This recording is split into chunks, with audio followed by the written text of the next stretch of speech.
Hey, and welcome back to part 2 of the One Block Survival series, where we go from one block of bedrock in vanilla-ish Minecraft to basically a skyblock setup. So, at the end of the last episode, I had just got back from exploring the end cities and I have some cool loot. The main items I found out there was 4 emeralds and a really nice pickaxe with silk touch and mending. Using these items, I'm planning on turning my base into something really cool like you'd see in Skyblock. And to get there, the path of progression is going to be kinda messy. During my last video, I asked you guys for your thoughts on what that path of progression might be.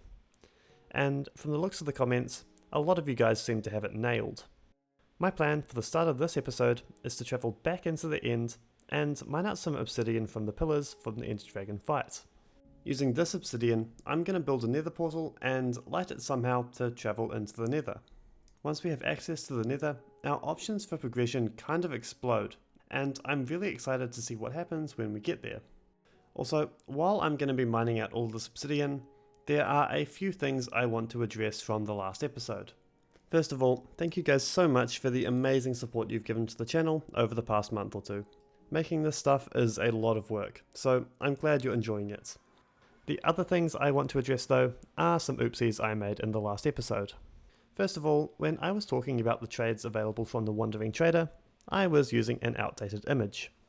This is the image I used in my one block of grass video from over a year ago, and in the time since that video came out, there's been a whole bunch of new trades available from the Wandering Trader.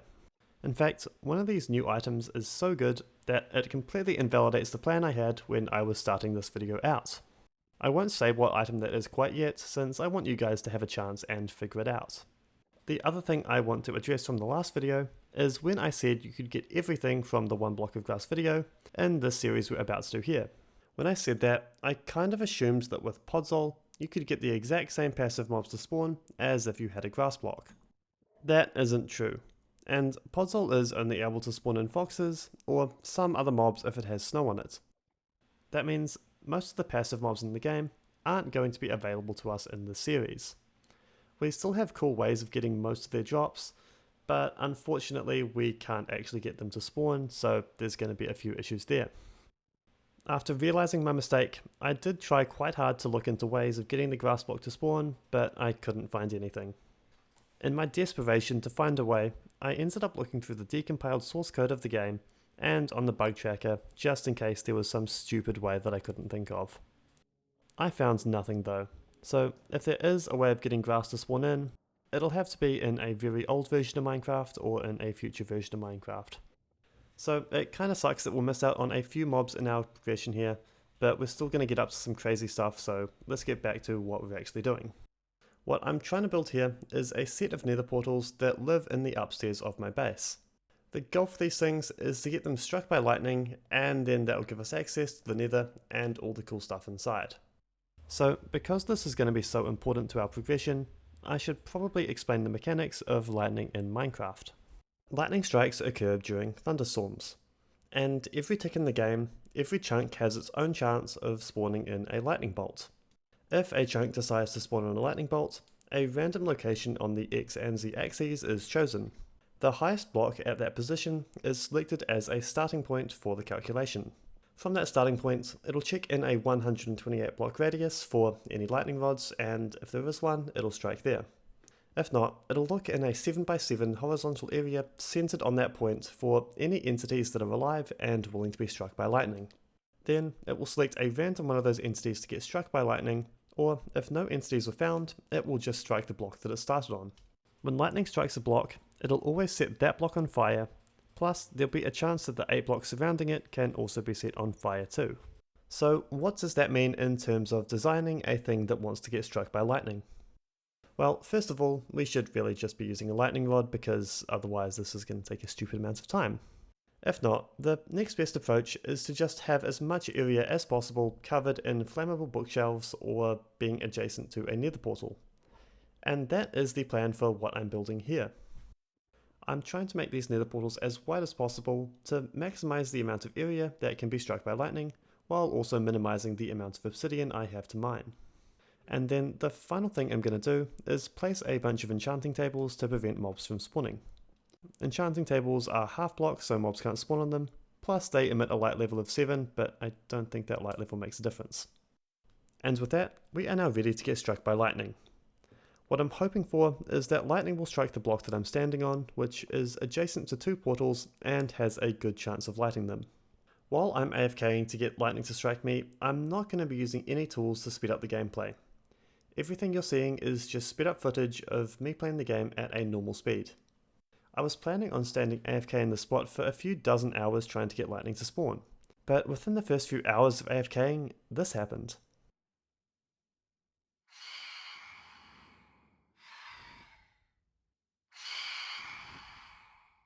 I was attacked by phantoms. These guys are quite an interesting mob and a great example of why you shouldn't leave game design down to a Twitter poll. Yeah, phantoms are the only mob in the game that have a game rule specifically to turn them off. I was very tempted to do this like I do on almost every other server, but since I'm trying to stick as close as possible to vanilla, I'm not going to be doing it for this series. Instead, I'll be living underground in my little bunker that is directly below the block I was standing on earlier. Back when I was recording this, I saw something that suggested that I would still be able to get the block above me struck by lightning if I was just underground, but in hindsight I don't think this is true, and this AFK spot did absolutely nothing special. So following this, I left the game open for 16 hours in my little AFK spot, and I hoped to hell that I would get some lightning to strike. When I emerged from my hole and came up to the top, I saw that the things hadn't been lit. This wasn't unexpected, but I was really hoping I'd be able to get to the Nether within a reasonable amount of time. And the issue was starting to dawn that if I couldn't do it in 16 hours, what were my chances of doing this in 80 hours or 200 hours or whatever? I needed a way to get to the Nether that didn't rely on lightning striking randomly. So it's time to brainstorm. How can we light this Nether portal in another way? I went through a bunch of different concepts, but what I found was that the only way to light the Nether portal was just through lightning. But there were some cool ways of getting lightning to strike it on my own. One of these options was to use the channeling enchant on a trident. Of course, using this would require me to get some drown to spawn, which would require water, which would require a cauldron and buckets, which would require iron and a crafting table, which would require wood, which would require a wandering trader. Yeah. Alternatively, we could speed up this whole process by going back exploring into the end cities and finding some more emeralds and iron. If I got some more emeralds, I could potentially buy a bucket of fish from the wandering trader for 5 emeralds. Plus, any iron that I find would be extremely useful for making the bucket and cauldron if I need to make them. Anyways, that is the convoluted pathway I could use to light the ender portal using a trident. I think an easier way of doing it though would be through a lightning rod. Lightning rods are made of copper, and copper drops from the drowned, and yeah, it's the whole same process again. Ultimately, any of these alternate approaches to lighting the Nether portal were going to require the wandering trader to come by and have the right trades available. Speaking of those right trades, at the start of the video, I mentioned that there were some new trades available from the wandering trader since 1.17. And one of these new trades completely changes the approach we're going to take when compared to the old 1 block of grass video. That trade is for the moss block, and this block is kind of incredible. So using a moss block, we can get an infinite supply of trees and an infinite supply of dirt later on. If we apply bone meal to the moss block, it has a chance of spawning in a sapling-like thing. I don't know, but if you bone meal it again, you get a tree. So using that, we now have infinite wood. The other cool thing moss blocks can do is spread to nearby blocks. So if you surround a moss block in smooth stone and apply bone meal to it, the moss will spread onto those blocks. Then if you grow a tree on one of those blocks, it will convert into rooted dirt. Rooted dirt can then be turned into regular dirt if you hoe it and then mine it up, or back into a moss block if you want to spread it back. This means that once we get a cobblestone generator going and we can smelt stuff, we will have an infinite supply of dirt to build out farms or whatever we need. So yeah, getting the moss block as soon as possible is a super good idea. The only problem is we can't decide when the wandering trader is gonna turn up. So while I was busy waiting, I figured I may as well do some stuff with the limited resources I have available. And what I decided to do was to build a mob farm in the overworld. Designing this thing was gonna be a little different. since I don't yet have access to most of the blocks that are essential to mob farms. Normally, I would probably use something like water to move the mobs around, and trapdoors to trick the mobs into walking off cliffs. But right now, we have a much more limited block palette. I was going to have to build this thing out of endstone, iron bars, and enchanting tables. Each of these 3 blocks have a unique property that will be useful towards this farm. The endstone is a block, so you can build stuff with it, I guess. Iron bars are useful because mobs treat them as full blocks when they're doing their pathfinding, but they only have a small hitbox. And enchanting tables are good because mobs can't spawn on them given their status as a half block. So to figure out what I was doing with this, I ended up going into a creative world and I tried out a bunch of designs. The general idea behind these things was to funnel the mobs towards the center where they would eventually drop down. Since I didn't have water to move the mobs, I figured I'd do something where there'd be a 2 block drop every few layers and the mobs would naturally filter down towards the center. I ended up experimenting with a bunch of different layouts for all the various tiers of mob platforms. The first one was just a simple square where the mobs would naturally walk down. When I tested this one out, the mobs were getting down fine, but I thought maybe it could be improved if I made it steeper or less steep. So I tried a design where the mobs would filter down with just 2 blocks per layer. And it seemed to work quite well with the mobs filtering down slowly but fine. And just to see what would happen, I also tried it with a 1 block layer size. In this design, the mobs definitely seem to go down faster, but if I wanted to make this thing have a good surface area for spawning mobs, it would end up looking really tall and kind of ugly. So after that, I tried a funky design where each of the layers would kind of ramp up towards the fall, and you got this staircase effect. With this design, the mobs would filter down to the center with a pretty steep gradient, but the farm itself would expand horizontally with a pretty flat gradient, so it was kind of the best of both worlds. When it came to testing this design, it worked quite well at bringing mobs to the inner layer, but the mobs just didn't want to go down the final step. So at this point, I wanted to try out some different concepts for the mob farm. The thing I wanted to try out was the idea of having channels where the mobs could travel towards the center. If I had channels that mobs could travel down, then at any location, the mobs would be quite close to a location where they can go down 2 blocks. And once the mobs were in these channels, their pathfinding would generally direct them towards the center. I'm not sure if this is completely true, but mobs seem to pick a random spot to walk towards that's in their range of movement. And if there are more blocks that are in their range of movement that are below them, then they'll generally tend towards those areas. So with that idea in mind, I tried making the platforms quite small. That way, when the mobs moved to a random block that was in range of them, there would be a high chance that the block they'd moved to would be lower down than where they were. This would direct the mobs towards the center where they could eventually drop down. When it came to testing this design, I found the results were quite good, but there was still the problem of mobs going down the final drop at the end. So I briefly tried an idea where the final layer would be incredibly steep.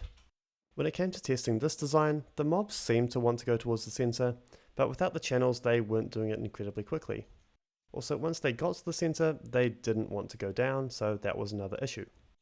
When I added the channels back into this design, I opted for an approach where the channels would layer up with the layers, but the channels would still be below everything else. I think this design could work quite well if we wanted to scale the entire thing, but for now, the real problem with the farm was the final layer and getting the mobs to go down the drop. But then, almost by accident, this happened, and it kind of changed everything.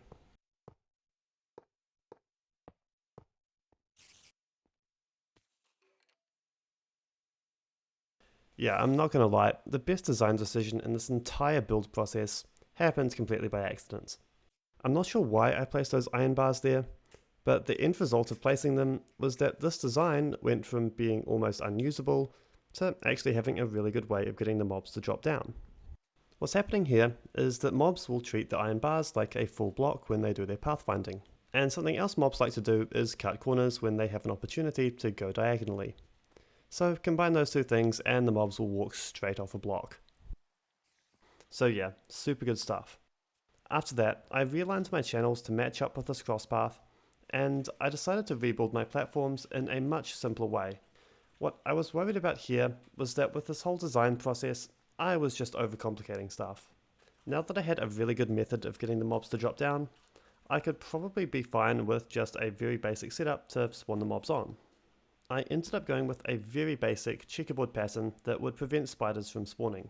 What I found when I tested this super basic design was that things were completely fine and mobs were happy to just walk down into the center.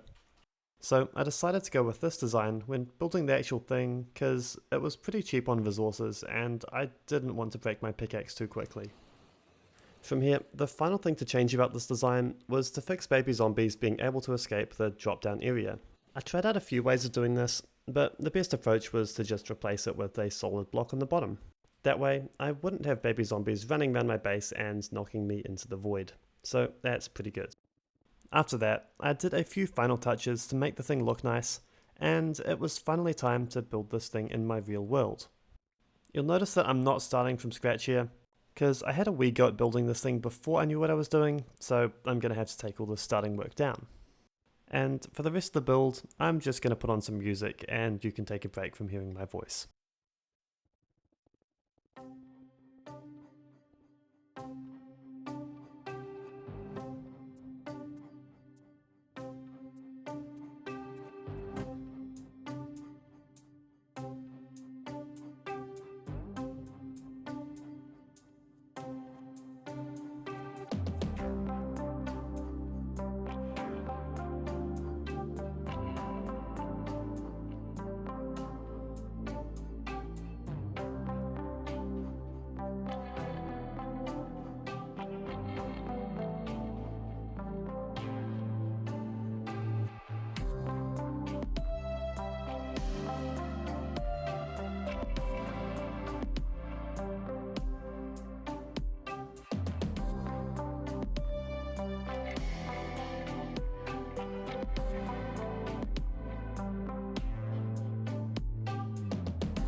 So with that, we now have a working mob farm to give us some drops and a bunch of XP for the pickaxe.